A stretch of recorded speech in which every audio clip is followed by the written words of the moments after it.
सबसे पहले मैं अपने शिव गुरु और माता पार्वती के चरणों में प्रणाम करती हूँ। गुरु भाई गुरु बहनों के चरणों में प्रणाम करती हूँ। गुरु भाई गुरु बहनों, आज मैं आप लोगों के लिए कथा लेकर आई हूँ। इस कथा में आपने ऐसा तो सुना ही होगा कि झूठ बोलने से पाप लगता है, लेकिन अगर हमारे झूठ बोलने के पीछे हमारा इरादा नेक हो तो हमें झूठ बोलने पर भी पुण्य मिलता है और ईश्वर भी हमें क्षमा करते हैं। किसी की मदद करने के लिए वह भी झूठ अगर बोले तो वह भगवान भी माफ़ कर देते हैं। आज मैं इसी आधार पे आप लोगों को एक किसान और जमींदार की कथा लेकर आई हूँ। जो इस कथा को पूरा सुनिएगा। आप लोग आधा अधूरा छोड़ देते हैं, इसलिए शिव जी का अपमान होता है और शिव जी की महिमा से वंचित रहते हैं। तो गुरु भाई गुरु बहनों से मैं विनती करती हूँ कि इस कथा को पूरा सुने और शिव जी की महिमा प्राप्त करें। और एक किसान की फसल अतिवृष्टि के कारण बर्बाद हो जाती है। उस किसान के छोटे छोटे 2 बच्चे, पत्नी, उसके घर पर एक अन्न थे। उसके घर पर एक अन्न का दाना भी नहीं बचा था। गांव में ऐसा कोई ना था कि जो किसान की सहायता कर पाए। किसान अपने छोटे छोटे बच्चों और पत्नी के बारे में सोचकर बहुत परेशान हो जाता था। उसे समझ नहीं आ रहा था कि वह क्या करे। वह सोचता रहता कि मैं ऐसा क्या करूं जिससे मेरे बच्चों और पत्नी का पेट भर सकूं। जब किसान को कोई उपाय नहीं सूझा, तब वो एक रात उसी गांव में एक जमींदार था। उसी जमींदार के बाड़े में जाकर उसकी एक गाय चुरा कर ले आता है।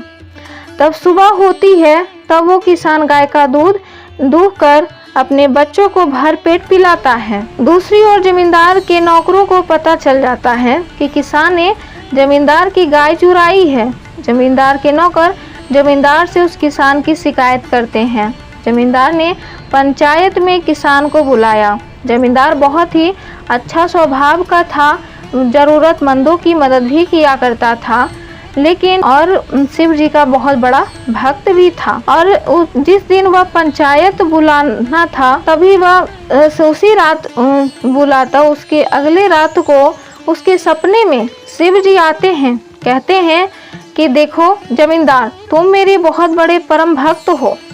इसलिए वो जमींदार ने पंचायत में किसान को बुलाया। वहाँ पर पंचों ने उस किसान से पूछा कि तुम यह गाय कहाँ से लाए हो। किसान ने कहा कि इसे मैं दूसरे गांव से खरीद कर लाया हूँ। पंचों ने किसान को बहुत घुमा फिरा कर सवाल किया, किंतु किसान इसी जवाब पर अड़ा रहा। फिर पंचों ने जमींदार से पूछा, क्या ये गाय आपकी है? तभी जमींदार ने कुछ सोच कर बोला कि इसे जब तक मैं जान पड़ताल नहीं कर लेता अच्छे से, तब तक मैं यह साबित नहीं कर सकता हूँ कि यह गाय किसका है। इसलिए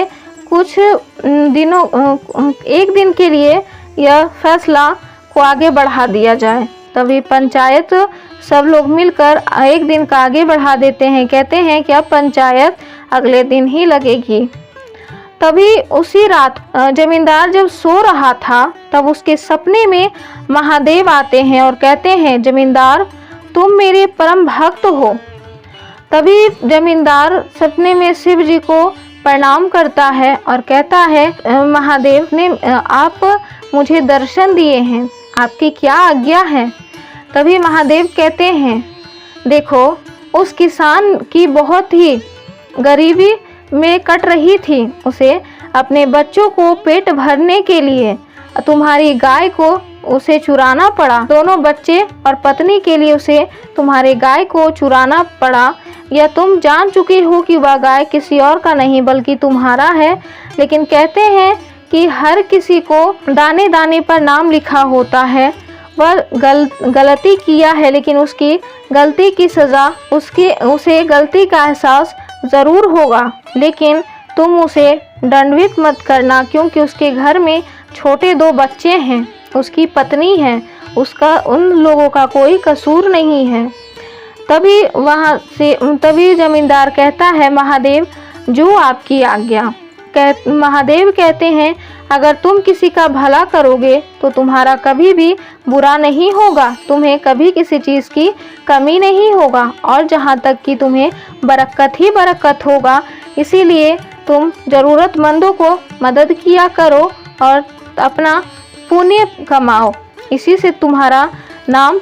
तभी फिर से उसके बाद वहाँ से महादेव अंतर्ध्यान हो जाते हैं और उसी क्षण जमींदार की आंखें खुल जाती है। वह उठ के बैठ जाता है और वह सोचने लगता है कि सिर्फ उस किसान की वजह से आज उसने शिव जी का दर्शन किया। इतने दिनों से वह महादेव का पूजा करता था, लेकिन उसे शिव जी ने कभी दर्शन नहीं दिए कि मेरी गाय को चुराने के कारण उसकी वजह से आज मुझे शिव जी का साक्षात दर्शन दिए और मुझसे बात भी किए और उनकी जो आज्ञा है वो मैं ज़रूर पूरा करूँगा। तभी वह सुबह होने का इंतज़ार करने लगा। उसके लिए उस रात बहुत ही लंबा चल रहा था। उसे नींद नहीं आ रही थी, क्योंकि उसे तो अपने शिव जी का आज्ञा पालन करना था। उसे उस किसान को उसकी गलती को क्षमा करना था। तभी इधर से उधर चलता रहता, उसे नींद ही नहीं आ रही थी। जैसे तैसे करके रात कट गई और फिर सुबह होते ही वह फिर से पंचायत को बुलवाया और पंचायत में भी फिर वही सवाल हुआ। पूछने लगे पंचों ने, जमींदार से पूछने लगे कि जमींदार जी, क्या यह गाय आपकी है? तभी जमींदार नजरें नीचे किए हुए वह कहने लगा, यह गाय मेरी नहीं है। तभी जमींदार ने सभी से कहा, पंचों, मुझसे भूल हो गई है, ये गाय मेरी नहीं है। पंचों ने उस गरीब किसान को दोष मुक्त कर दिया और उसे अपने घर जाने दिया। घर पहुंचने पर जमींदार के नौकरों ने जमींदार से झूठ बोलने का कारण पूछा तो जमींदार बोला, मुझे उस किसान की नज़रों में उसका दर्द झलकता हुआ दिख रहा था और सबसे बड़ी बात कि आज मैं इतने सालों से महादेव का पूजा करता था भक्ति भाव से, लेकिन महादेव ने मुझे कभी दर्शन नहीं दिए, लेकिन सिर्फ उसको गाय चुराने की वजह से मुझे महादेव का दर्शन हुआ, तो मैं उसे कैसे क्षमा ना करता और मैं उसकी मजबूरी समझ गया। यदि मैं सच बोलता तो उसे सज़ा हो जाती। ये मेरे महादेव का आज्ञा था कि मैं उसे क्षमा कर दूं, इसलिए मैंने झूठ बोलकर तभी यह बोलता है। और तो इतने में ही किसान जमींदार की गाय लेकर उसके घर पर पहुंचता है। किसान जमींदार के पैरों में गिरकर माफ़ी मांगने लगता है और किसान कहता है कि मुझसे बहुत बड़ी गलती हो गई है, आप मुझे कृपया माफ़ कर दीजिए। जमींदार ने उस किसान को गले से लगाकर माफ़ कर दिया और कहा कि तुम्हारी इसमें कोई गलती नहीं है और जहाँ तक कि मुझे तो तुम्हें शुक्रिया अदा करना चाहिए कि तुमने गाय चोरी की थी, इस वजह से मुझे शिव जी का दर्शन प्राप्त हुआ, मेरा जीवन धन्य हो गया। और फिर उसे जो भी बन पाया किसान की सहायता भी की। किसी भी कहते हैं गुरु भाई गुरु बहनों, किसी के भले के लिए अगर झूठ बोला गया हो तो वह झूठ नहीं, किसी के भले के लिए बोला गया झूठ नहीं किंतु सत्य जैसा होता है। किसी संकटग्रस्त की सहायता के लिए यदि हम झूठ बोलते हैं तो हमें उसका पाप नहीं बल्कि पुण्य ही मिलता है। हम झूठ बोल सकते हैं किंतु हमारा इरादा उस झूठ के पीछे नेक होना चाहिए। अगर किसी के भले के लिए हम झूठ बोलते हैं तो हमें भगवान भी माफ़ कर देते हैं।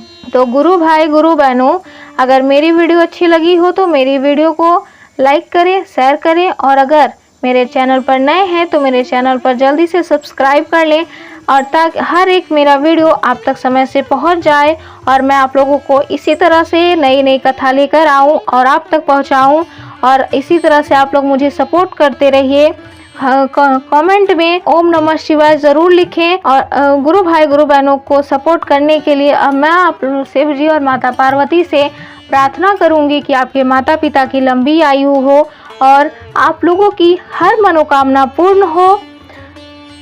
हर हर महादेव, घर घर महादेव। और मुझे सपोर्ट करने के लिए आप लोगों को बहुत ही धन्यवाद। हर हर महादेव, घर घर महादेव।